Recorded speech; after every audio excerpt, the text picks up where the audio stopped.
Good morning, everyone. I'm Drew Christensen, and on behalf of the Berkley Center for Religion, Peace, and World Affairs, I'm happy to welcome you to today's workshop. We have more seats over here on the side, not just the ones that are occupied, but there are more stacked chairs in the corner that we can put out because as I expected, there'll be more people than we have for seating around the table. So please come up and claim a stacked chair back here in the corner, and it'll be available for you. Okay. I'm happy to welcome you to today's workshop, Beyond Deterrence, the second day in our two-day program, The Pope and the Bomb. Last evening, Archbishop Tomasi sketched out for us Pope Francis' vision of peace and the place of disarmament in it. Today, we want to look in depth at the disarmament portion of the agenda, or more precisely the goal of the abolition of nuclear weapons announced by Pope John the 23rd more than 50 years ago as the goal of all efforts at nuclear disarmament. Today's program has two objectives. First, to lay out the background of today's nuclear debate, and secondly, to explore the moral and pastoral ramifications of Pope Francis' condemnation of nuclear deterrence. The first and second panels this morning will examine the shifts in strategic and moral thinking that have led to proposals for abolition. The last panel of the afternoon will discuss two of the proposals for abolition, with a third one kind of folded in. The initiative of American statesmen, led by, and the two will be discussed, the initiative of the American statesmen led by former Secretary of State George Shultz, and the UN Treaty to Prohibit Nuclear Weapons. Following a special reflection by my colleague David Koplow on the role of international law in disarmament, the intervening panels will deal with the ethics of deterrence and abolition, and the pastoral implications of the Pope's condemnation of deterrence and his embrace of abolition in the UN ban treaty. Some may believe the U.S. bishops had the last word on nuclear ethics in the 1963 pastoral letter, The Challenge of Peace.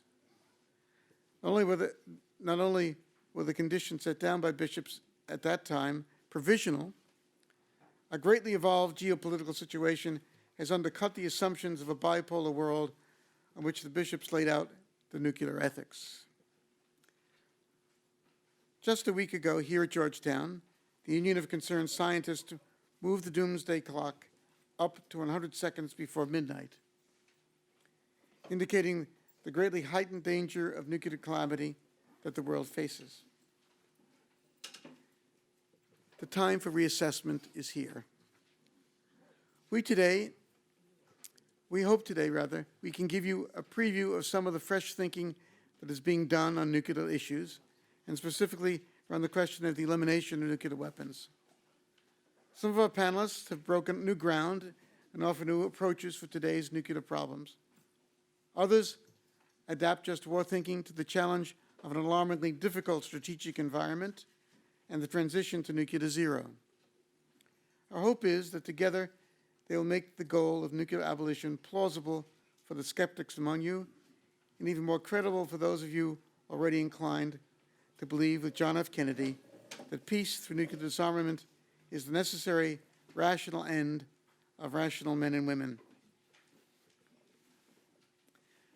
Many people have made this event possible. I would like especially to thank Ruth Gopin, the events coordinator at the Berkley Center, and the rest of the center staff.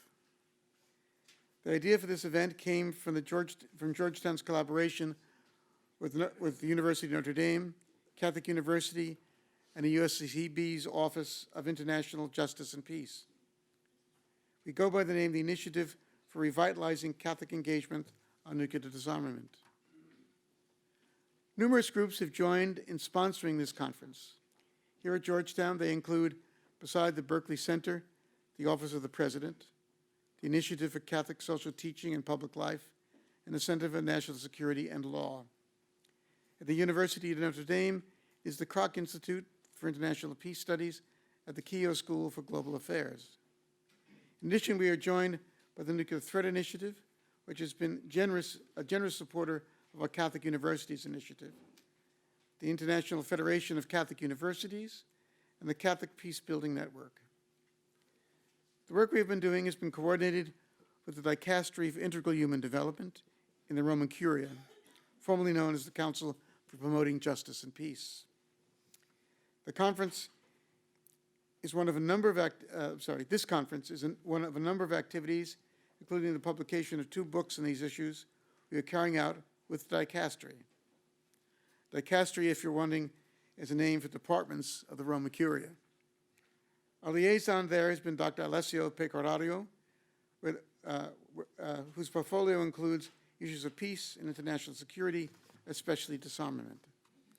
This morning, he brings greetings from Cardinal Peter Turkson, the president of the Dicastery, and I want to welcome Alessio. Welcome. The floor is yours.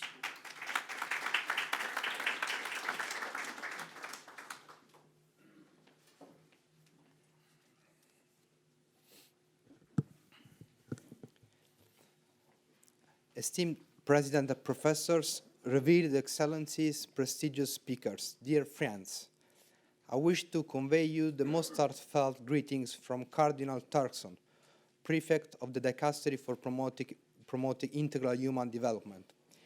His Eminence asked me to assure you all of his deepest sentiment of esteem and gratitude.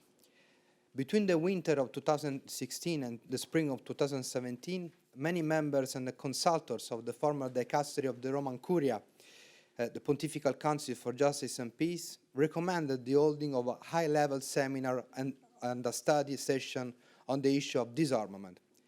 By hindsight, the Pontifical Council found the proposal to be very prescient and important for discerning the sign of the times. Paradoxically, after the end of the Cold War, when many thought that with the collapse of the Soviet Union, the humanity would finally live in a unified and peaceful world, and especially in the last 2 decades, international stability and security have rapidly deteriorated. It seems, unfortunately, that political friendship and international concord increasingly cease to be the supreme good that nations desire and are ready to commit to. In a non-exhaustive way, we could recall that the legal framework of non-proliferation and disarmament within governments and regimes is weakening. Some would say disintegrating, and this is especially true in relation to nuclear weapons. New means and methods of warfare, especially the application of artificial intelligence to new armaments, are emerging, which are strategically transformative. Conventional weapons progressively increase their destructive character and in any case continue to occupy the most important position in modern warfare and these hybrid, low-intensity, asymmetrical, non-intrastate conflicts. On international relations and within the new multipolar order, a climate of fear, mistrust, and opposition is clearly prevailing, and multilateral systems are shaky. With respect to defense policy, especially evident in the ongoing trillionaire arms race, the constant use of aggressive rhetoric, and the development of increasingly threatening military doctrines clearly emphasize this point. The danger posed by no-state actors and terrorist groups is more and more concrete, especially if we consider the damage of political uses of a new sophisticated chemical and biological weapons.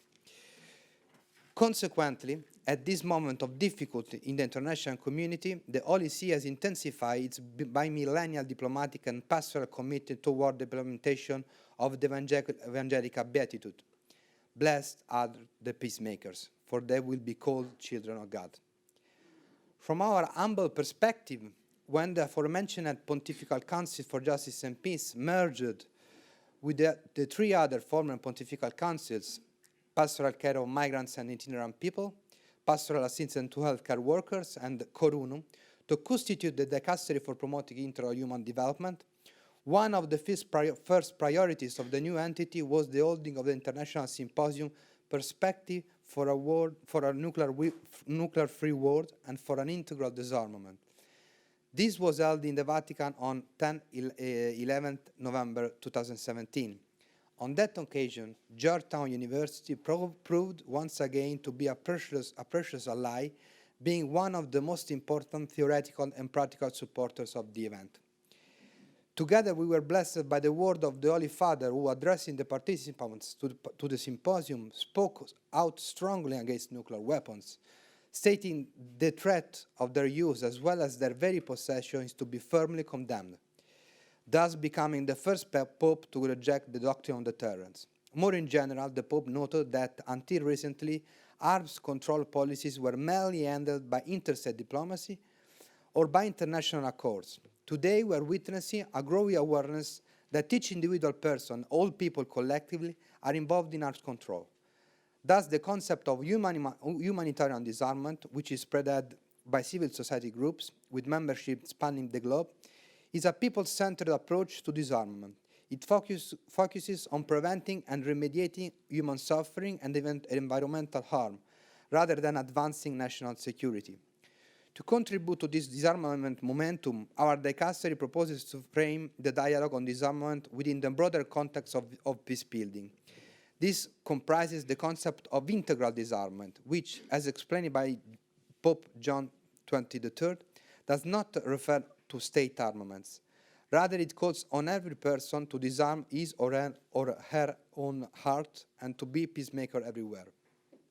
In this regard, Pope Francis never ceases to emphasize the need for accompaniment and discernment in order to explore alternative courses of action, while exercising in-depth moral responsibility for recovering international trust and promoting peace for individuals, communities, and states. Such an integral disarmament involves a process of acknowledgement of the guilt and mistakes, the acknowledgement of omission, for failing to act in favor of peace building, and for failing to recognize and stop suffering caused by weapons and violence, and duly repairing the harm. Integral disarmament can move us to transform a culture of injustice and violence to a culture of fraternal peace and advancement of human rights, because it takes us beyond the peace convention and treaties to personal and communal conversion and change of the heart. Internal disarmament takes us beyond the mentality of finding security only in armament and the readiness for war, and nurtures a culture of encounter for a civilization of love and political friendship, for the development of the whole person and of all people, a development that cares deeply about God's creation in totality. Furthermore, I would like to recall that the Holy See is going down this path hand in hand with both the international community and civil society. In this sense, another light of hope is the UN Secretary General's announcement in May 2018 of his agenda for disarmament, securing our common future. The agenda outlines a set of practical measures to promote disarmament in areas of weapons of mass destruction and conventional arms, and to discourage the development of weapons technology for future. As to the second point, another providential sign became evident when the international campaign to abolish nuclear weapons, ICAN, was awarded the Nobel Peace Prize in October 2017. This award recognized ICAN's role in shedding light on the catastrophic consequence of the use of nuclear weapons, and for its huge campaign in support of the UN Treaty on the Prohibition of Nuclear Weapons, supported by the Holy See, which became one of the leaders in the drive to adopt, sign, and ratify the text. I think that for all the people and institutions I've cited, it has been a source of pride to follow Pope Francis' recent visit to Hiroshima and Nagasaki. I'm fairly confident that both believers and non-believers can uphold his heartfelt appeal to faith-based communities, political leaders, and ordinary citizens to explore together new ways to enhance mutual understanding, human fraternity, and harmonious coexistence on earth, our common home. Finally, invoking the blessing of the Lord on your gathering, I would like to single out for a special expression of gratitude Father Drew Christensen for his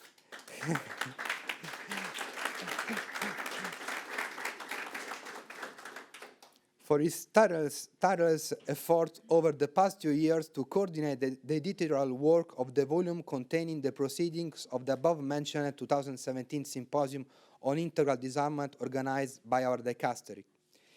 My hope is that this Georgetown Conference on Getting Beyond Deterrence will represent another step in our mutual and fruitful cooperation. Evidently, this is only part of my broader and heartfelt gratitude to President John J. De Gioia and his collaborators for the numerous collaborative projects between Georgetown University and our dicastery on topics such as the Amazon, the leadership formation, the seminars which centers on the social doctrine of the church, and so on. You have my best wishes for a blessed new year. Thank you.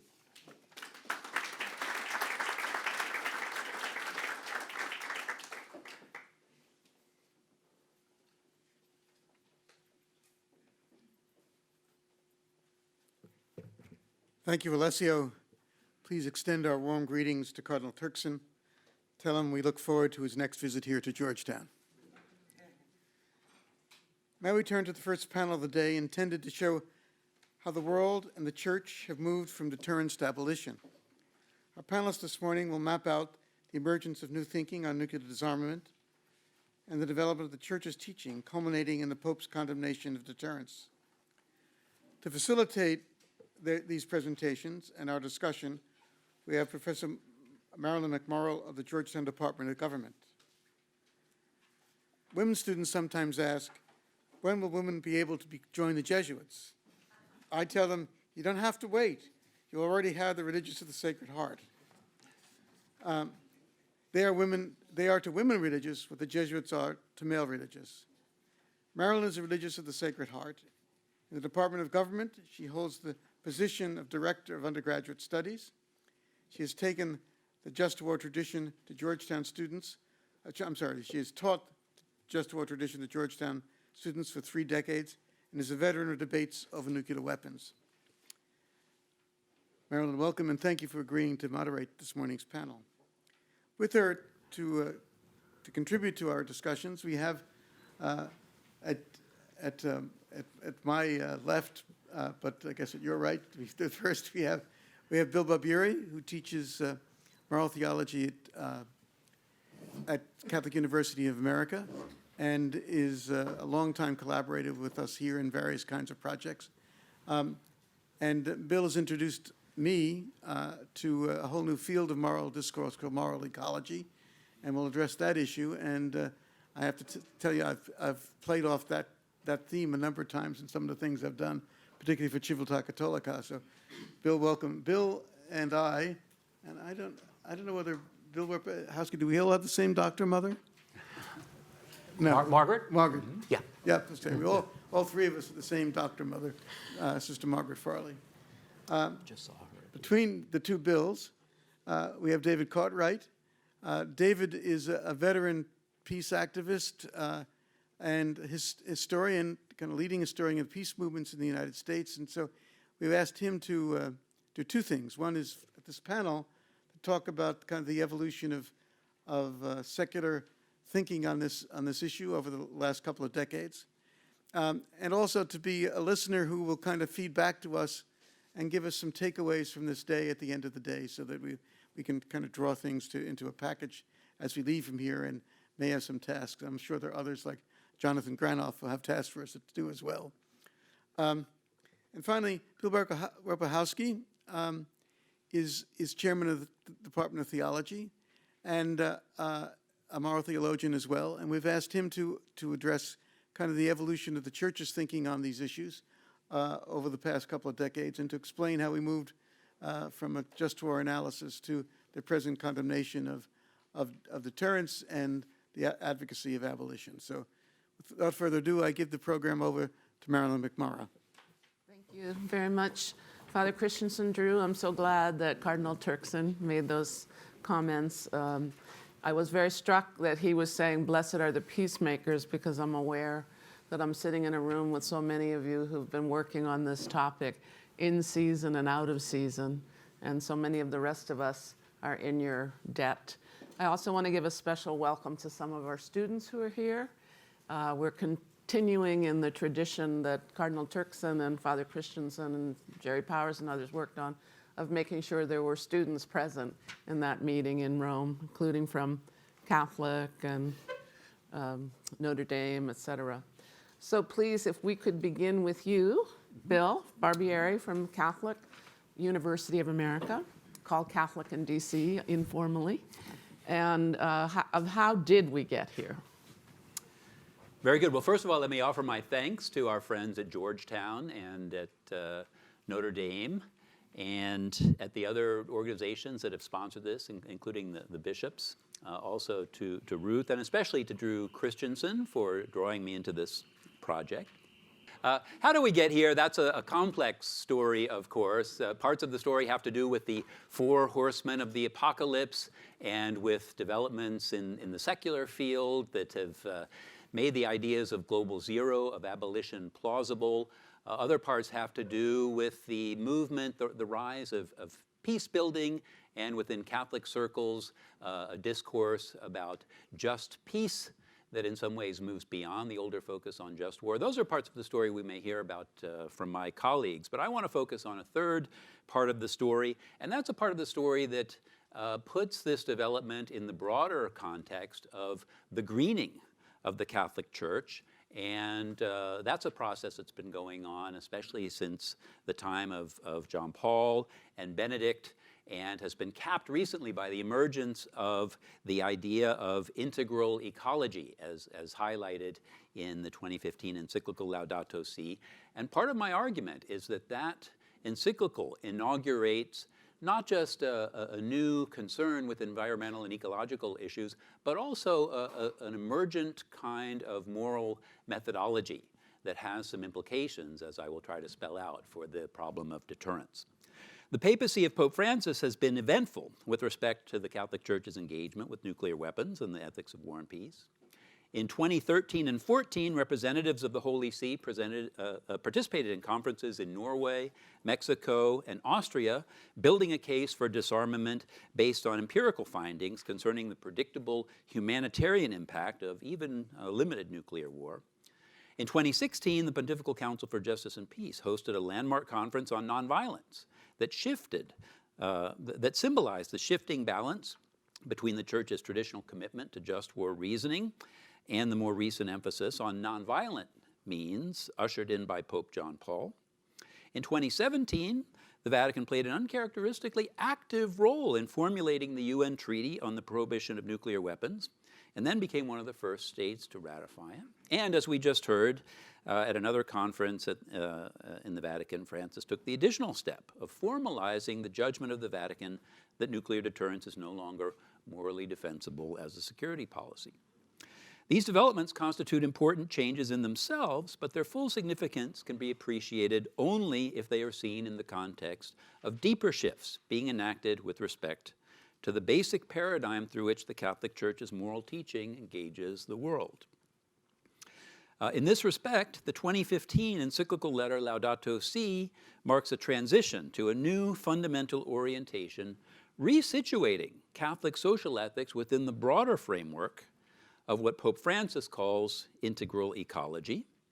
And this paradigm not only broadens the scope of concern for Catholic moral teaching and action, it also introduces a new methodological approach, one which understands morality in terms of interlocking nexuses of ecological relations. I will refer to this paradigm as moral ecology. The paradigm of moral ecology has implications across the spectrum of issues to which Catholic ethics attends, from sexual ethics to political economy, and the ethics of war and peace is no exception. Considered from the standpoint of integral ecology, questions about the morality of weapon systems and resorts to the use of force become more firmly embedded in broader examinations of authentic human development and environmental sustainability. At the same time, quandaries, such as the problem of nuclear deterrence, are recast as matters of holistic moral equilibrium rather than contests of competing rational principles. In order to explicate more fully the shift I'm describing, I'm going to move in 3 steps. First, I'll describe the new approach to church teaching of integral ecology. Then I'll show how this approach is linked to the just peace perspective that continues to emerge and that supports the ethical case for the abolition of nuclear weapons. And I'll conclude by illuminating how I see the moral theory implied by integral ecology, that is, moral ecology, as helping to reformulate the Church's response to the problem of nuclear deterrence. So, Laudato Si and integral ecology. There's a sense in which this document, On Care for Our Common Home, as it's subtitled, can be considered one in a line of other so-called social encyclicals. But it might be more accurate to say that Francis explodes, or at least radically expands and reconstitutes, the very notion of a social encyclical when he states in Laudato Si that, quote, "We are faced not with two separate crises, one environmental and the other social, but rather with one complex crisis which is both social and environmental." Francis argues that 2 millennia of Christian spirituality can be seen as leading up to an ecological conversion rooted in the recognition that, quote, "To be protectors of God's handiwork is essential to a life of virtue. It is not an optional or secondary aspect of our Christian experience." Integral ecology takes the perception of the functional interdependence of the natural world and the world of human relations and parlays it into a conception of universal communion, uniting human persons with all other creatures and the rest of nature. In this context, Francis goes on in the key chapter, chapter 4 in the encyclical, to identify an interlocking set of subsystems, ecologies, that can be conceived of as in a kind of pyramidal structure.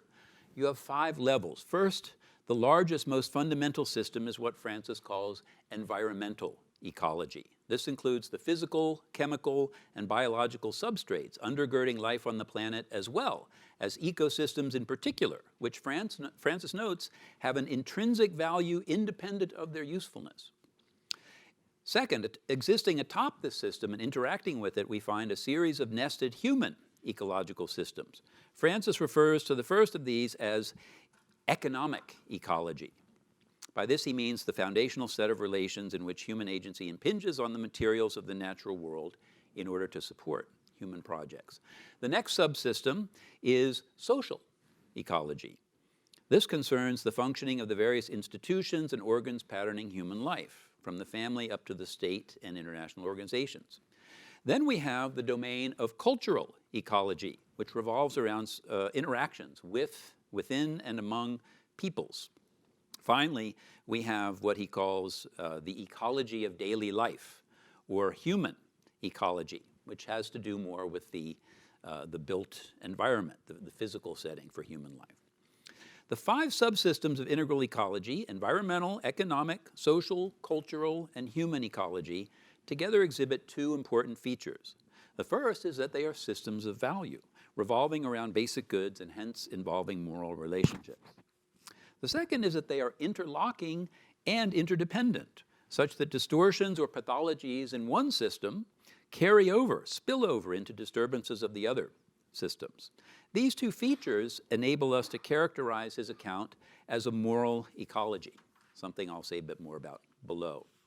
A little bit about the setting of the movement to abolition within the context of just peace and peace building. The conception of peace animating Francis's account of integral ecology at once resonates with and deepens the model of just peace presented at the Vatican Conference. Just peace is a normative framework which reconceptualizes and, to some extent, transforms traditional just war and pacifist perspectives by considering the morality of conflict within the broader, longer-term horizon of peace building and reconciliation. In light of the notion of integral ecology, central values of the just peace approach disclose additional dimensions. Thus, for example, the common good as a criterion for just peace is revealed to have an ecological dimension that recasts it as what some have called the cosmic common good. The criteria of right relationship and restoration in just peace thinking take on additional meanings linked to human relations to the natural world, and sustainability becomes a standard referring not only to just and peaceful human relations, but also to ecological stability and restraint. The just peace ethic, in short, is incomplete if it is not integrated into an integral environmental sensibility. Although the Vatican made common cause with a number of NGOs in organizing the conferences I mentioned in 2013 and 2014 about the humanitarian impact of nuclear weapons, it's clear that the Catholic Church's commitment to abolitionism is not concerned with human costs only, but ultimately entails comparable concern for the ecological impact of nuclear weapons. In short, the Catholic approach to nuclear weapons revolves around three interlocking normative conceptions. First, we have the idea that was mentioned of integral disarmament, which situates the abolitionist cause within a program of moral conversion, as Alessio mentioned. More broadly, the program of integral development then emphasizes the economic and social costs and distortions produced by maintaining and modernizing nuclear weapons. Finally, and most fundamentally, the standpoint of integral ecology shows the maintenance of nuclear weapons to be at odds not only with the priorities of authentic human development, but also with the human obligation to care for creation. Hence, recently, in his visit to Japan, we heard Francis say, quote, "The arms race wastes precious resources that could be better used to benefit the integral development of peoples. I wish once more to declare that the use of atomic energy for purposes of war is today more than ever a crime not only against the dignity of human beings, but against any possible future for our common home." His term, of course, for the earth. So we're talking here at root about an earth ethic. Ethically speaking, integral ecology can be understood to employ an emergent moral paradigm, one which understands and reasons about normative questions based on the model of ecological relationships. I call this the paradigm of moral ecology. In light of this development, the question arises of how to think about deterrence from the point of view of this emergent moral theory. What does it mean to think in terms of moral ecology? While space limits a detailed exposition of this, moral ecology, to begin with, conceives of ethical relations as constituting systems and interrelated subsystems in which actors, agents, interact with each other and their surroundings. That's the basic idea of ecology.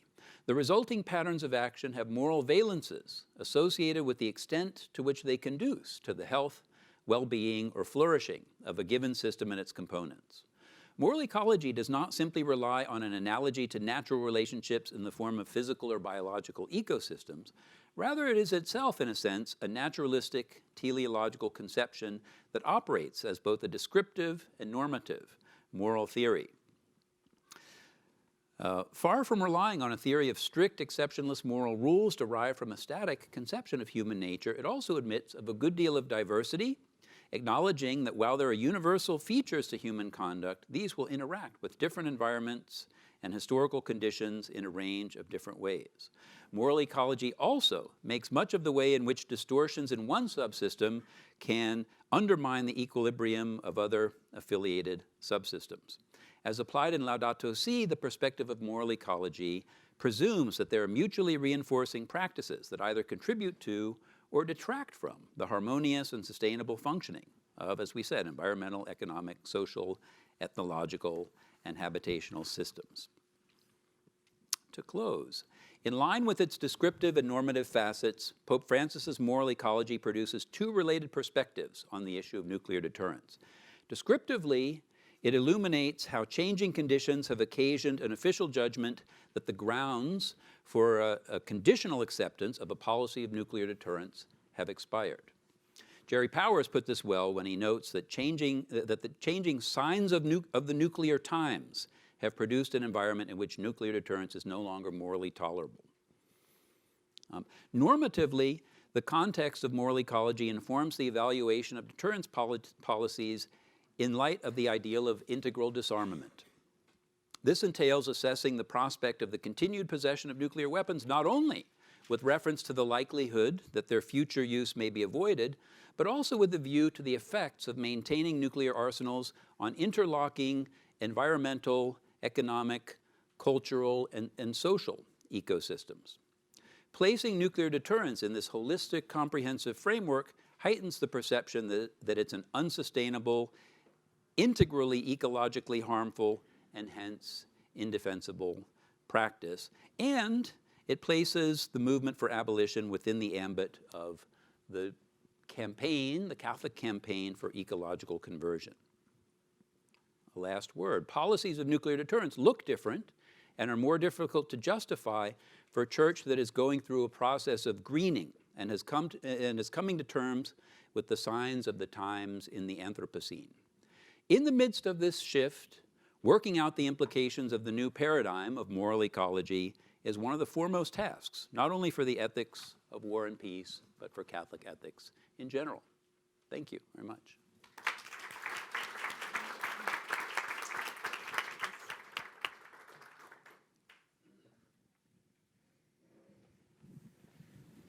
Thank you. Good morning, everyone. I'm so glad to be here with you, some friends and colleagues, new colleagues that I'm getting to know. Especially pleased to see some of our former Kroc Institute students here, now working professionally in this area. For today's panel, Drew assigned me the task of reviewing the support for nuclear abolition that exists among senior former national security leaders, the fact that such eminent statespersons as George Shultz, Bill Perry, Henry Kissinger, Sam Nunn, Ambassador Jim Goodby right here, former Strategic Commander Lee Butler, Robert McNamara, General Goodpaster, and many, many others expressed strong support for deep nuclear reductions leading toward a world without nuclear weapons. Nuclear realism, I call it in the paper that I submitted. It's a healthy realism, as Archbishop Tomasi talked about Pope Francis's view. But I've never been good at following orders. Those of you who know my history as a reluctant soldier during the Vietnam War, someone who spoke out publicly against the war even while I was on active duty and was punished for not following orders to remain silent, I kind of developed a habit of raising inconvenient truths, and I'm still at it. And so as I reflected on this event and our appropriate consideration of moving beyond deterrence to a realistic assessment of nuclear abolition, and now enshrined in the UN Treaty on the Prohibition of Nuclear Weapons, I realized that, sadly, far from making progress in that direction, we are moving rapidly in reverse. And so I felt compelled to raise an alarm. And I wrote another paper about that with that concept in mind. Media attention has failed to pay attention to what is really a very extreme danger that's seized our world. There's a lot of press attention to the proliferation issues in North Korea and Iran. But by far the greater danger, I believe, is the new US and Russian policies on 4 parallel alarming tracks. A, the rebuilding of strategic nuclear weapon systems. 2, the production of new, more usable nuclear warheads.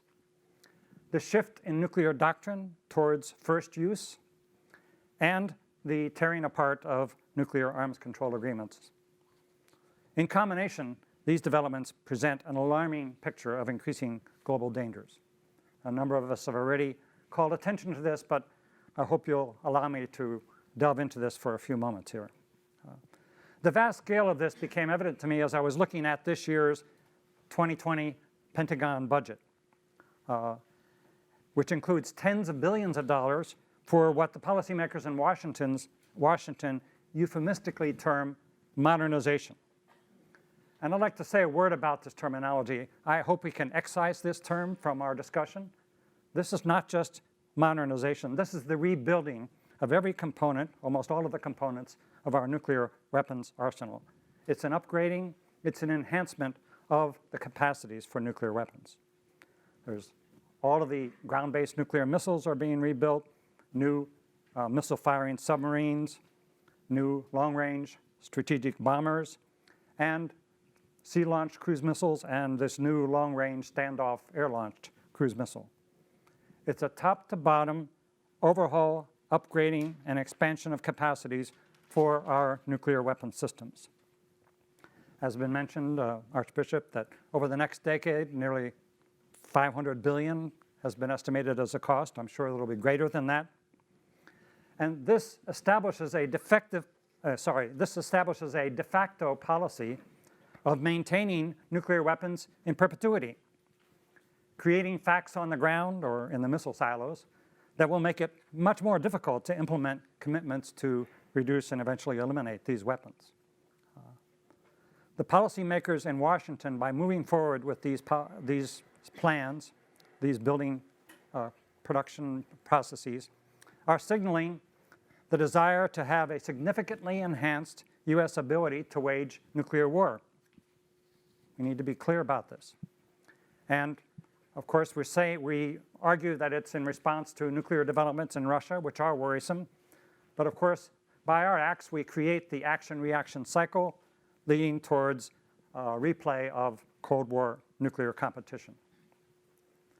Recall the nuclear tweets that the occupant in the White House issued right after the election, in which he said, "We need to greatly strengthen and expand our nuclear capability." And then he wrote, "Let it be an arms race. We will outmatch them at every pass and outlast them all." Now, at the time, many of us dismissed this as bluster and ravings, but it seems that the president was serious, and he was forecasting the policies his administration is now implementing. Nuclear arms racing has become U.S. policy. And with this has come a break in pattern we've had over the last nearly 30 years of a de facto freeze on building any more nuclear weapons. And in Congress and in many parts of the country, there's been a strong sense that we don't need to build nuclear weapons. But now Pentagon officials and the nuclear manufacturers have developed the support for this, and we are now moving ahead, reversing that policy to build new nuclear weapons. Yes, the U.S. is back in the business of building nuclear weapons. And with that, of course, is this Nuclear Posture Review, the 2018, which extends the function of nuclear weapons beyond deterrence to threaten the use of these weapons in the event of what are called, quote, significant non-nuclear strategic attacks. So this is an assertion of the right to use nuclear weapons first in the event of non-strategic threats, even against non-state actors. And then, as has been mentioned already a couple times, there is the administration's systematic undermining of nuclear arms limitation and nonproliferation agreements. The most important of which is still before us. It still remains the New START Treaty. And as several have said, this is critically important now as we come to the time of about a year before this treaty will expire. And as comments have been made, critically important in this agreement are the on-site inspection protocols that were established back in the Reagan-Gorbachev era that allow for on-site inspections in which the two sides can examine each other's missile and nuclear capabilities and validate compliance. The loss of these inspection arrangements would be critically disastrous for our international security. Now, the New START issue is already gaining traction politically. Russian President Putin has said on several occasions that he would immediately sign a 5-year extension. He made that statement again in December. There is pressure building in Congress, as I mentioned, and it's not a partisan issue. Republicans and Democrats are building support for this, and I think this is a winnable issue. But it's important that the pressure be applied and strengthened. So as I think about this and come to the close of my remarks, I want to call us to pay greater attention to this nuclear danger. And to recall that in the 1980s, the U.S. Catholic bishops and many other religious communities around the world issued a clarion call for nuclear sanity that helped to generate broad public support for arms reduction. And of course, we were part of the nuclear freeze movement, and when I was the director of SANE, a massive public campaign and demand for nuclear sanity. But the moral voice of the religious community was critically important for that, and it remains vital today. We're still active. The church has been engaged. What we've heard already from what the Holy Father and what our Catholic bishops have done, I think is very significant that the social ministry gathering this week, the call for maintaining New START went out as part of the charge for all of the laity of the church who are involved in this. So we need to continue this, and I would say expand and intensify our efforts. And I would propose a three-step policy objective for us all, that we keep our mind, of course, certainly on the long-term goal of abolition, uphold the Treaty on the Prohibition of Nuclear Weapons, but work in the immediate framework for, first, to assure that the New START agreement is extended. Secondly, to support efforts that will be initiated in the Congress this year, as they have in the past, to cut off funding for the production of new nuclear bombs. That amendment has been approved in the House of Representatives, and it's possible it could be approved in the Senate as well with sufficient public pressure. And then thirdly, to work for deep reductions in this spending, this wasteful spending for rebuilding and overhauling all of our nuclear weapons enterprises. It's hard to imagine how we could build the kind of pressures we had before, and we can't, of course. Conditions are radically changed. There are many, many more issues that concern all of us, and especially our students. We're inundated with media, especially social media. But I think certain truths remain. People want political leaders who will reduce nuclear weapons. Joan Rolfing reminded us of that of the most recent polling in the Iowa caucuses this week.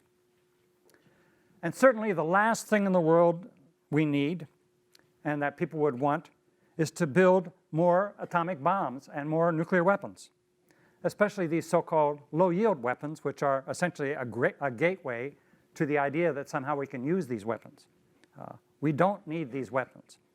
And I think people will resonate strongly to that message. And our task, I believe, is to be constantly messaging, using those tools of social media that are out there, and putting pressure on our elected leaders to demand that they cut off any funding, any further funding for these new nuclear weapons. But social action is necessary. Messaging and all of that is important. But we need to have people-to-people dialogue. I know there are some initiatives here to engage with brothers and sisters in Russia, with the church communities and others, to help find common ground. That's something that was done in the Cold War. We need to do it again now.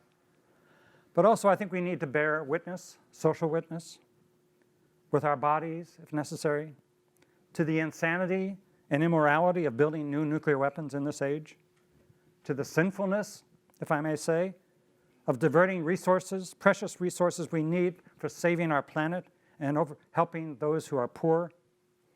To put this money to the madness of preparing to fight nuclear war is unacceptable. Our faith calls us to action. Thank you.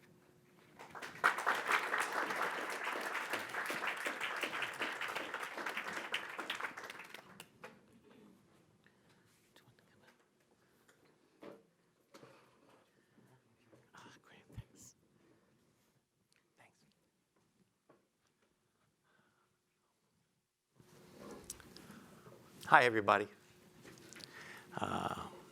With Bill and David, I want to thank the folks who invited me and who've arranged this conference, particularly Drew Christensen. My remarks present a series of arguments and counter-arguments that would chart the movement in Roman Catholic moral teaching from deterrence to abolition. It includes a moral walk down memory lane and concludes with the implications of the failure of past arguments in a contemporary environment to defend nuclear deterrence. So it's entitled From Deterrence to Abolition, the Evolution of Roman Catholic Nuclear Ethics. The traditional Roman Catholic doctrine that relates human moral life to warfare fulfills, in John Courtney Murray's words, a triple function: to condemn war as evil, to limit the evils it entails, and to humanize its conduct as far as possible. The historical development of the Catholic stance on nuclear deterrence may be described similarly. The possession and deployment of nuclear weapons are regularly condemned over the years on two general grounds. They and their deterrent use place human persons created for and destined to universal familial fellowship under God in the grip of constant fear and escalating mistrust. Additionally, the race for nuclear arms that invariably accompanies deterrence is an utterly treacherous trap for humanity, since it ensnares the poor to an intolerable degree in that their dignity and needs are abandoned. The concern to limit the evils that nuclear deterrence may create has focused on how these weapons may be, if you will, legitimately threatened. Gaudium et Spes' categorical declaration applies. Any act of war aimed indiscriminately at the destruction of entire cities or extensive areas along with their populations is a crime against God and humanity itself, and merits unequivocal and unhesitating condemnation. An act of war aimed at the innocent is murder, that is, unjust killing. An act which threatens the innocent for the sake of staving off nuclear attack is murderous and unjust and merits condemnation as well. Identifying a nuclear deterrent that possibly aligns with just war norms that protect the innocent from direct attack with proportionate means is then, like just war theory itself, a way to establish and sustain moral limits. What would it mean to humanize nuclear deterrence as far as possible? It would mean substantially and effectively serving purposes that are authentically human, such as genuine peace, stable security, and a justice that honors God's creation across the board. The work of humanization in this case would be to show that and show how deterrence may result in peace of a sort under certain carefully circumscribed conditions that encompass a commitment to reduce and ultimately to abolish nuclear weaponry. In what follows, I first elaborate on each feature of the triple function that Murray presents to us in the relevant case of nuclear deterrence. Then I will sketch the warrants in play today in the Church for holding that its own standing moral case for nuclear deterrence fails. That failure leaves in its wake a moral call for nuclear abolition. So first then, the damage that nuclear arms and deterrence does, I suggest, has been significantly magnified in Catholic moral conscience over the last 50 years or so due to the increasing emphasis of two themes. One is that faithful Christian discipleship encourages and demands service to and solidarity with those of our fellows who are marginalized or even excluded from participation in social life. They are owed a special effort in virtue of their equality with all human beings under God to be empowered for active and responsible life and community. Solidarity also includes trying to see the world from their point of view, the view of the poor rather than from perches of privilege and comfort. The second theme is that Catholic living is nonviolent. Even with its principled commitment to possibly justifiable recourse to armed force internationally, the Church has moved more and more in a direction that suspects violence of any sort, that asserts a fundamental moral presumption against war, that encourages dialogue with pacifist interlocutors of one or another stripe, and that wills nonviolence in spirit in all that we do. Bill's approach by way of moral ecology signals a third theme that has, I believe, magnified in Catholic moral conscience the increasing problem and dangers and evils of nuclear deterrence. Thus, Catholic moral attention, given this magnification, is more intensely directed to the close and perhaps inseparable connection between the suffering of the poor and violence in the specific instances of preparing for, waging, and indeed deterring war through nuclear weapons. There is heightened awareness of the need to analyze the relationship between disarmament and development. By means of creating consciences sensitive to the absurdity of war, said John Paul II, we advance the value of creating the material and spiritual conditions which will lessen the glaring inequalities and which will restore to everyone the minimum of space for the freedom of the spirit. Roman Catholic efforts to limit the evil, the second function that Murray identifies, to limit the evil that the international nuclear weapon system brings have importantly included analysis in terms of traditional just war criteria of non-combatant immunity and proportionate means of the real connections between nuclear possession, deterrent threat, and possible use. The United States Bishop's 1983 pastoral letter, The Challenge of Peace, offered 3 clear judgments about American nuclear policy. First, both nuclear use and nuclear threats directed at non-combatants are morally impermissible. Second, nuclear first use against counterforce legitimate military targets are invariably disproportionate. And third, a second strike against an adversary's nuclear forces is almost sure to be disproportionate as well. The first conclusion is an implication of Gaudium Spes' condemnation that I quoted above. Again, acts of murder and threats to murder are both morally criminal, for it is wrong to threaten, and just so credibly threaten, for the sake of deterrence, what it is wrong to do. It is not morally acceptable to intend to kill the innocent as part of a strategy of deterring nuclear war. The conclusion about first use is based on a strong rejection of the great dangers of nuclear escalation that would follow any such use. The bishops express extreme skepticism about the prospects for controlling a nuclear exchange, however limited the first use might be. And this bears on David's remarks about efforts to build new nukes that lower the threshold by making possible thoughts about using more credible.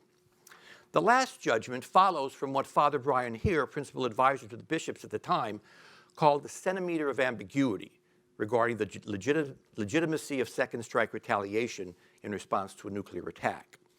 Given that ambiguity about use, a parallel counterforce deterrent threat might conceivably be permissible, but only if certain conditions are met.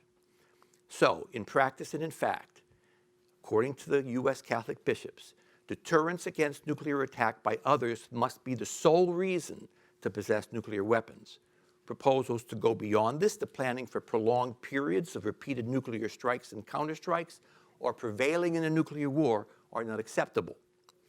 The bishops these views encourage notions that nuclear war can be engaged in with tolerable human and moral consequences.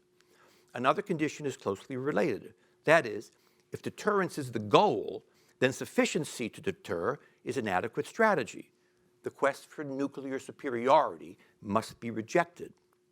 Now, so far, everything that the bishops in 1983 offered is reasonably rooted in principle and prudentially in just war, jus in bello norms. Within Murray's rubric, we are moving at this point from limiting the evils nuclear policies entail toward larger human purpose. For just as war may justifiably be waged for the end of peace, nuclear deterrence may be justifiably employed for the end of that peace of a sort that includes preventing nuclear attack justly. The bishop's final condition for morally accepting deterrence lands squarely in Murray's third feature or function of traditional just war thinking. American deterrence is humanized insofar as it serves as a step on the way to progressive disarmament.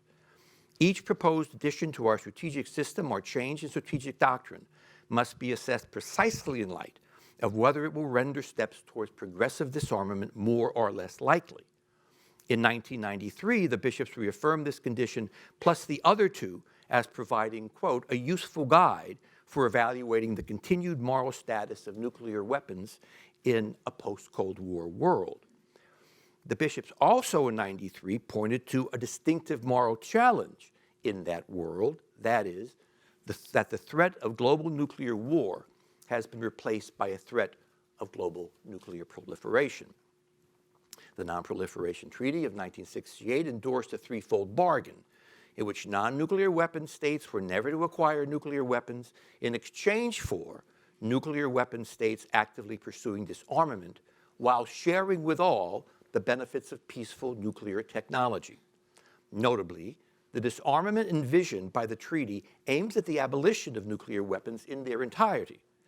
Hence, the moral assessment of deterrence as a practical step towards progressive disarmament in a post-Cold War world must include determining whether nuclear states are, in fact, discouraging proliferation by leading the way in disarmament toward ultimate abolition. Now, here's why the moral case fails. During the time of Pope Francis, the Vatican has in effect argued that the moral justification for nuclear deterrence that I have sketched just now does not succeed. The evils associated with deterrence are found to be graver and deeper than have been acknowledged. There remains a climate of fear, the ordering of life through violence rather than nonviolence, and the assault on the poor. Now add to that how the deterrence regime today, no longer under the control of Cold War superpowers, carries increasing risks of nuclear accident and nuclear terrorism. Also, the nuclear deterrence regime itself has become a basis for national security rather than a moment in forging an alternative, and as such drives the development of new and modernized nuclear weapons.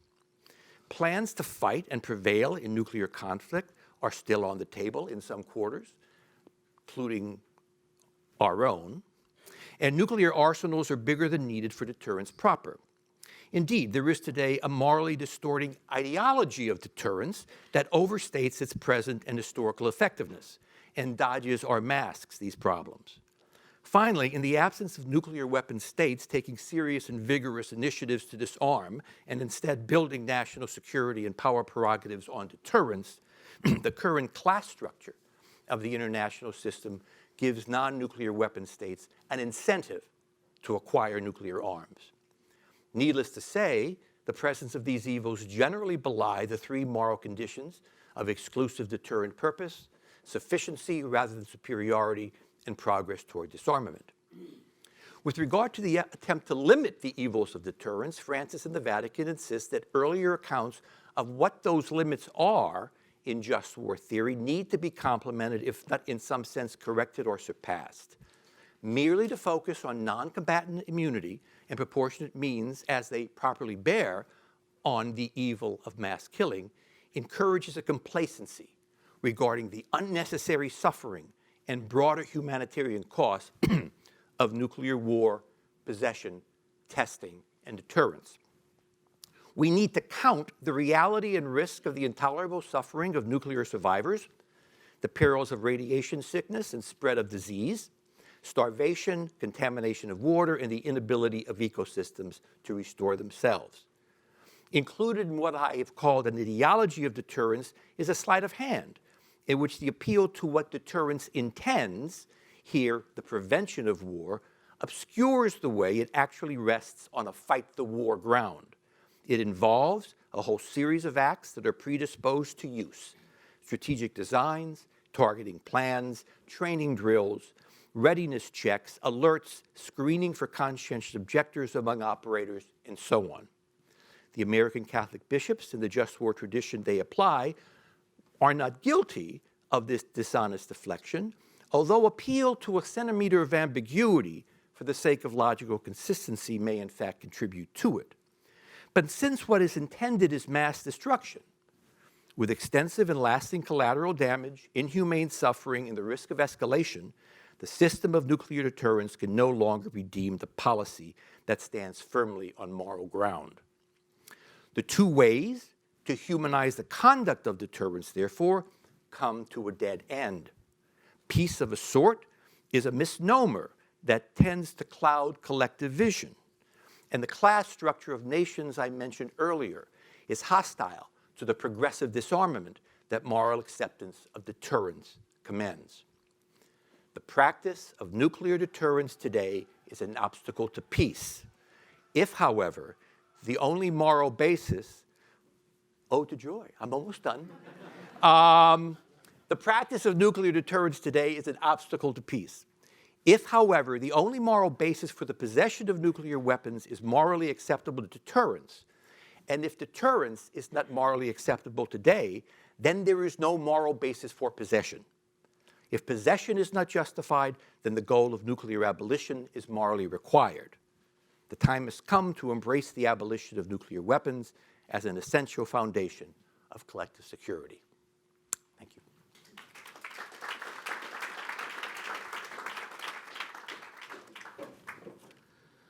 Well, I think I want to join all of you in thanking our three presenters for putting it all before us in terms of how we got here. We're going to have about 15 minutes where our panelists are talking among each other, and then we're opening it to questions. And I find that the very title of our panel, How We Got Here, has multiple levels that our panelists have highlighted.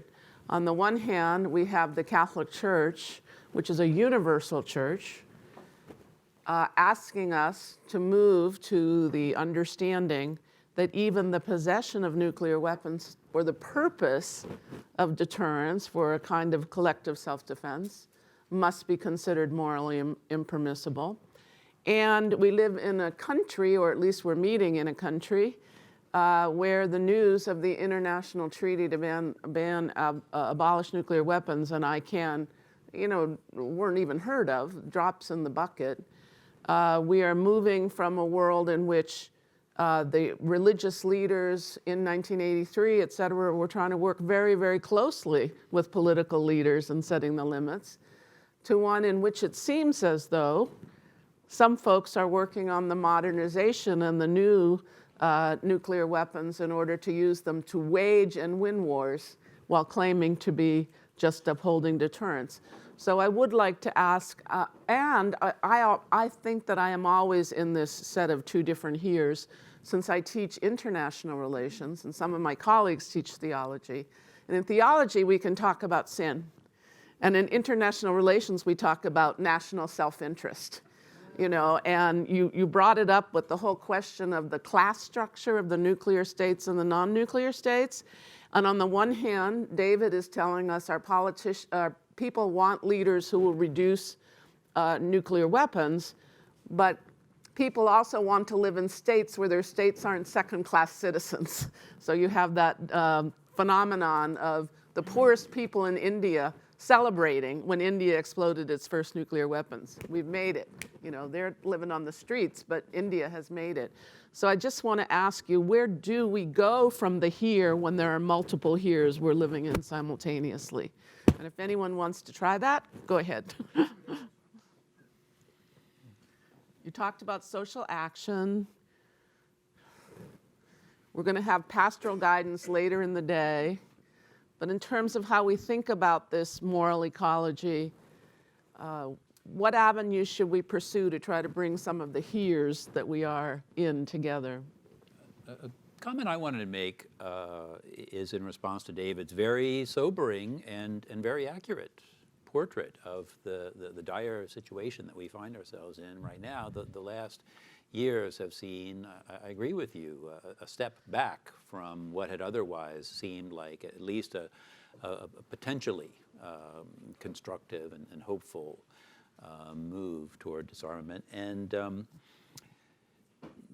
I want to call attention to the comparison with ecology more broadly. And we are also in a situation where we continue. Our nation has been pulling out of the Paris Accord and taking a number of other policy decisions that, if anything, counter efforts that have been going on, that continue to go on in the NGO community to promote more sustainable modes of action. The religious communities, the Catholic Church among them, have been constructive in addressing ecological problems and in trying to promote environmental consciousness. And there is something to be gained if we can kind of link religious campaigns to work on global warming and environmental issues with this question by illuminating the connections and linking the need to work on ecological questions with this, with supporting the New Start renewal and so on. I think there's more that we can do in making those linkages there. That should be part of our strategy. Yeah, I agree with that, and we have discussed this in some other forums like this, and it came up already in this gathering, that the world, our human community, faces this dual existential threats, kind of slow death through the unraveling of the life support systems of the planet, or the possibility of immediate holocaust and annihilation through nuclear weapons. So both are calling us to care for creation, to preserve precious life in its most fundamental way, to care for families, but also for the very possibility of life. And I think we can work on that argument. I think we should focus more on analyzing deep thinking that people have about these issues. Certainly the climate and environmental crisis has called out tremendous outpouring of energy from young people. And at Notre Dame, I'm sure it's true here at Georgetown, that's the big issue that motivates student action, one of the big ones. But there's also this other dimension of the existential threat, which back 30 years ago was calling out the public action. So I think here the church can play the crucial role, as we've been doing here in this discussion, to make these linkages and to remind us of our faith commitment to life, the sanctity of life, and of preserving the creation. So, how exactly, I think we need to develop more. I would think we need to have the young people help us in the messaging and the understanding of how it's being perceived. We need a nuclear Greta. Yeah, well, they're around, and we have some that we do this boot camp as this training that we'll do in May for some of our students on these very issues, and this is just our second year on it, but it's already the first year we got some really interesting insights from the students. So the more we can do that, I think the more some of the strategies and ideas will evolve. The other thing I would say is, when it comes to social action, I'm often asked, well, what's the formula? You experiment. When you think about the nuclear freeze movement, where did that come from? It was the year Ronald Reagan was elected by a landslide, or by a large majority in 1980. But that same year, some activists in New England put the idea of a nuclear freeze on the ballot, and it won in the same counties in which Reagan won. And then it suddenly went viral and went to states and cities all over the country. So what I'm saying is experimentation, trying things, is really what is the art of social action. Very Gandhian. Yeah, he was Experiments always with truth. Exactly. Yeah. What might be some strategies for, within the context of the United States political climate, of having us begin to see our adherence to the ideology of deterrence? This understanding that, of course, we're doing this service for the public good. Yeah, I have something to say in answer to that, Marilyn, but to anticipate that, this panel has convinced me, and I hope you, that the case I provided a moment ago is a lot stronger than what I offered. As I said, the magnification of the evils of nuclear policy is discerned even more by Francis's moral method, as you set out, Bill. And the political practices and policies and intentions of political actors today, David, on the ground, those seem to me to drive us to conclude that what we're doing is even more violative of anything that could be conceived as a strictly morally conditioned acceptance of deterrence. So given that things are worse than I thought, or than I presented, what could we do with respect to the ideology of deterrence? Again, as an ethicist, I mean, you saw me. I mean, I give arguments. I think hard about arguments. I think action on the ground would include, in the Roman Catholic tradition and elsewhere, deeper engagement with the voices of nonviolence, prophetic voices of nonviolence in our midst. Deeper engagement with traditions of nonviolence in the Roman Catholic tradition, as embodied by Dorothy Day, Thomas Merton, and Daniel Berrigan, to think through the spiritual problems, the spiritual evils that lead us to go soft or go passive in the acceptance or in a kind of resignation towards deterrence in terms of the ideology I presented, and which the church, I think, has in fact highlighted. So practices of resistance and practices of education where folks who are concerned about political security, international security, I think to face strong conversation and critique from voices of nonviolence and voices of nonviolence that wish to outlaw war would be useful. I could just say, I really like this term, the ideology of deterrence. Yeah. And to think of it as a closed belief system. And as Joan Rolfing was saying last night, one that's pretty much completely disconnected from the real world of threats and the nature of conflict in the world.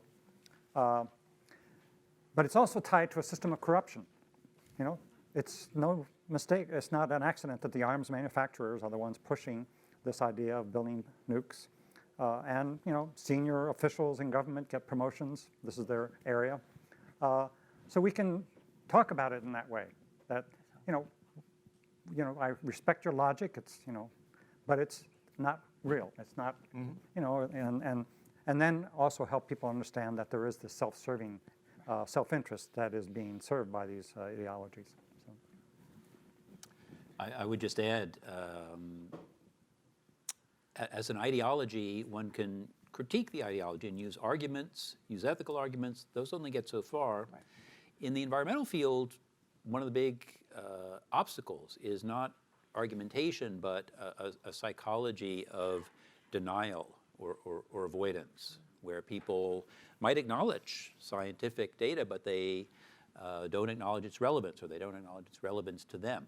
And I think that deterrence is a similar kind of case. There's a numbing psychology that has always gone along with the reality of deterrence. And breaking through that is something where arguments do have to be augmented by whatever experimental techniques we can come up with to shock or nudge people out of complacency and denial. So we're talking, I still think in terms of the spiritual conversion that Pope Francis and the others have called for continually, but we're having this conference in a university where you have so many young women and men who come here because they want to be policymakers in the national and international arena. So how do we also speak to those who really want to build a stable security system that is based on justice, that isn't excluding the poor? You know, once you've convinced those who are going to say, I'm going on this path and therefore I'm not in the arena, those are the other, you know, where are we questions. So it's very challenging for all of us, I know. Well, maybe there's some folks on the floor that would like to ask a question. And may I ask, there probably is a roving mic, I think. No roving mic, okay. May I still ask if you could stand when you ask your question, and could you remind us who you are? There is a mic. Remind us, introduce yourself, and if you want to say, if you're representing a particular organization or something, that's very welcome also.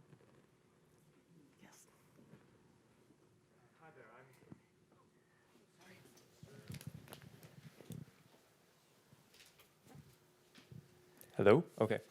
Hi there, I'm Aaron Derner, representing the Association for Diplomatic Studies and Training.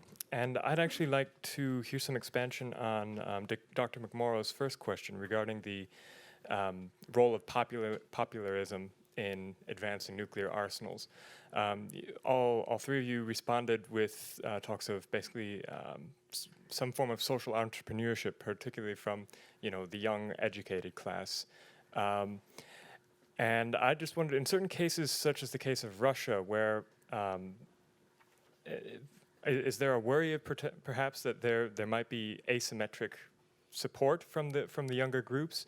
Russia is a case in mind because they are one who at least are publicizing the fact that they've developed nuclear weapons that are uninterceptable with the hypersonic missiles, and they have a young, educated class which is increasingly either politically apathetic or is simply just leaving the country in increasing numbers. And I would just like to hear some responses on that. Well, I can start. I think Thank you, David. in terms of action agendas, there is a clear opportunity with the funding for these weapon systems that is before Congress, and by the springtime there'll be the appropriations decision-making amendments on the floor, and I'm sure there'll be an amendment to cut off funding for new nuclear weapons. So it's a kind of easy formula that everybody's familiar with. You get in touch with members of Congress and make sure that they vote. In the House, as I mentioned, very likely it will pass, but some of the senators. So it's not an impossible task, and there are groups like Arms Control Association, like Women Without War, Center on Non-Proliferation and Disarmament, and others that can do good work on this, Plowshares Fund and the like. So that's just one modest step, but it can also be combined with action. I mean, what we learned back when I was doing this as my occupation, it's okay to send messages to members of Congress, but you have to show up at their home offices and deliver the message in person with the media watching, and you get attention that way, and members start to get a little nervous about how they vote. People are watching. So those kinds of things. The question you raised is a very important one about how we respond to the social dynamics within Russia. And certainly their policies are also aggressively nuclear and building capacities. But I haven't been to Russia in a number of years now, but it seems to me that there's an active civil society, and they have been protesting and taking great risks to demand reform by the current government. And they can be a society that will respond to public pressures, I think. I think it's, in that sense, it's different than it was in the communist days, where it was absolute shutdown on options for speaking out. Not to diminish the ruthlessness and the repressiveness of Putin's apparatus, but I think it's possible. And as I mentioned earlier, we should engage with those people. I know there's already some dialogue with the Russian church, and we can do the same with some of these their ecological movements and the like, which are very strong. But ultimately, we are citizens of this country, those of us, most of us in this room, and our responsibility is to our own elected leaders. And if the United States can start to take initiatives, it's possible the other side will respond. If we think about the ending of the Cold War, Reagan took a chance with Gorbachev, and Gorbachev was just, luckily, was the right guy for that kind of a conversation, and they went way beyond what the political establishment was considering at the time. At Reykjavik, they even talked about getting rid of all of these weapons. And then George H.W. Bush took the initiative on the tactical weapons, and unilaterally, independently took action to pull back the weapons there, and then the Russians very quickly responded. So there's lots of formulations that could lead towards deeper reductions. And our country can play a lead role. We are the most powerful, most influential state in the world, and initiatives by the U.S., there's no guarantee the other sides will reciprocate. There's always a fear they'll take advantage. But there's also a possibility that there'll be a response. And realistically, we have so much nuclear capacity and so much military capacity that we could afford to take a little bit of an initiative step and see what happens on the other side. I saw some other hands. Could I just offer a quick follow-up to that? I just wanted to, it's an interesting question, and you raise an important point from the standpoint of what I was describing as moral ecology, which is that not just populism, but nationalism is a very powerful, what we might call a cultural ecological force right now. And it's, you could look at Russia, but you could look just as well at the US and how populism is destabilizing our approach to security. And the point is that there are connections between ecological pathologies and pathologies of nationalism and pathologies of promoting war making with its socioeconomic impact. And these are things where, in this sense, ecologies involve a kind of balance. Communities require some kind of collective identity in addition to their development of ties to other people and their sense of a broader humanity. And again, the younger generation does have a very important role to play in trying to move beyond these kinds of social or cultural pathologies, like certain strands of nationalism and populism, by building connections and coalitions with people in other countries. And that's one thing that, there are experimental possibilities through social media for developing new programs of action that work against some of the effects of populism. Thank you. I'm Marie Dennis with Pax Christi International, working with a number of other Catholic organizations in the Catholic Nonviolence Initiative.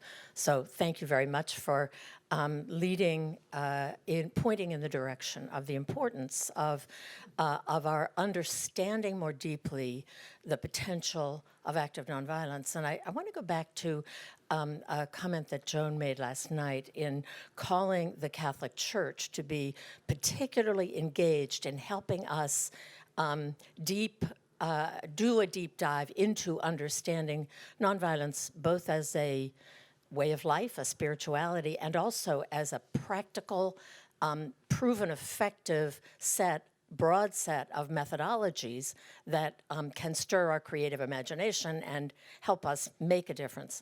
My question, though, is a really practical one. You all mentioned nonviolence as a direction in which the church is increasingly moving, and we celebrate that, affirm it. However, and also the connection between nonviolence and just peace as sort of being a very important nexus. However, every time the conversation is raised about nonviolence, the reaction is eyes glaze over and people say, what's the relevance? What we're finding when we dig more deeply into that, it does make sense. We can't find other language that does what nonviolence does in helping us imagine a way to move to do the cultural transformation that Joan talked about last night. We need to move from a paradigm that assumes there will always be violence and there's nothing we can do about it except more violence, to a paradigm that says, yes, there is violence, but the most effective way to counter it is by understanding nonviolent responses that are effective. So let's invest in that. My question is, how do we talk about this in a way? I love your suggestion that we need some guidance from students who can help us get the language clear that says the line here is a line that we will not cross. To the best of our ability, we will build our capacity for nonviolent responses in a world that's very violent. So how do we talk about it? How do we move the church at a parish level, at university level, religious congregations? People are ready to move, and any guidance you could give us on how to do that would be appreciated. Thank you. Why don't we take a couple of the more questions before the answers? We have a question over there, and we have several more questions. Let's take a couple of questions and so we hear what's on the floor, and then we'll respond as best possible. I'm Sister Ardith Platty, and I have a question similar. I'm glad we're asking questions first, and that is, I'm part of ICANN. How will the church begin to go on record, as Pope Francis has, to support the Treaty for the Prohibition of Nuclear Weapons? And and Pope Francis has supported plowshare actions. People are before the courts right now. How will the church continue to support the nonviolent civil resistance actions where people are putting their bodies on the line. Okay, thank you. And could we go over to the far wall and then come back over here? And then after that, I will leave it open to whoever feels inspired. Thank you. Eli McCarthy, Justice and Peace Studies professor here at Georgetown. A couple thoughts just about what we can draw from the nonviolence tradition that you've mentioned. One of them is this theme of irreducible human dignity of all people, right? So that we do actions that try to increase our empathy rather than sort of decrease that. But the other one is this unity of means and ends that Gandhi certainly talked about. More recently, we put it in the language of reflexivity. So I'm kind of struck in that light when folks have been bringing up reasons why nuclear weapons are immoral, such as in the testing, such as the damage to public health, the environment, food security, water security, land and population displacement, integral human development. I mean, all of those seem like things that also happen when we go to war. So if nuclear weapons are immoral in large part because of those conditions and consequences, what does that imply about war? It seems to be pretty similar. And Bill's point about outlawing war and kind of working in that direction might be a supportive process with this process of ending the possession of nukes.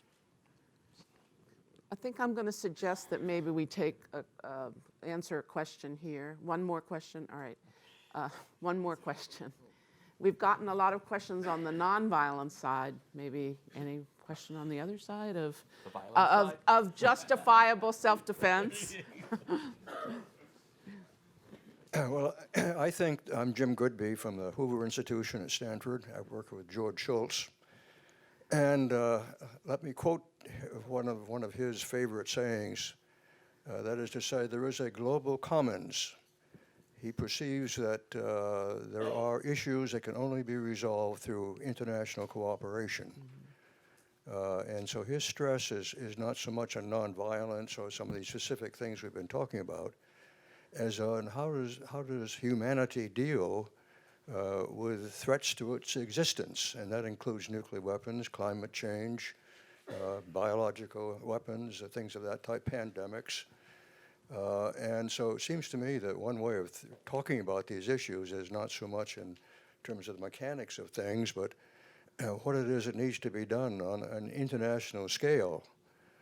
He likes to talk about the age of diplomacy, by which he means how does one get from where we are to something that is more of a global commons with management on an international basis to deal with these issues that we were all talking about. And I recommend that to you as a way, a secular way, anyway, of thinking about how to deal with these problems and how to present them to people. Great, thank you. So, panelists, in response to that array of questions and concerns. Eli, thank you for that. I think you've kind of smoked out where I lean these days. In my presentation of just war theory, I'm increasingly interested in reflecting on an abolition movement or the case for abolition of war.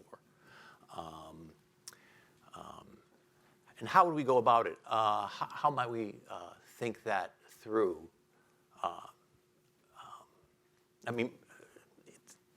I think Marie Dennis actually does have an idea about how we talk about it, and I'd like to hear what you'd say about that. But the only thing I would contribute would be bringing your comment together with Eli's, is that thinking through the abolition, or thinking through the possibility of moving to abolish war, which is not a new idea in Roman Catholic social thought, would be to move through what one might religiously understand to be the great evil of nationalism. The great evil of nationalism, which is a form of idolatry which could be described in terms of how the nation state plays God by claiming to decide who lives and who dies. And so, if in fact justifiable self-defense isn't on the ground what drives psychologically and spiritually holding on to the possibility of waging war justly, and it's rather this kind of idolatry, then if that case could be made, if that could be grasped, then maybe you can introduce nonviolence as a viable alternative, or as the source of that kind of radical critique. You're starting to sound a little bit like Stanley Hauerwas, who's already A close announced, personal friend of mine. who's already announced that war has been abolished That's right. for That's Christians. Right. That's right.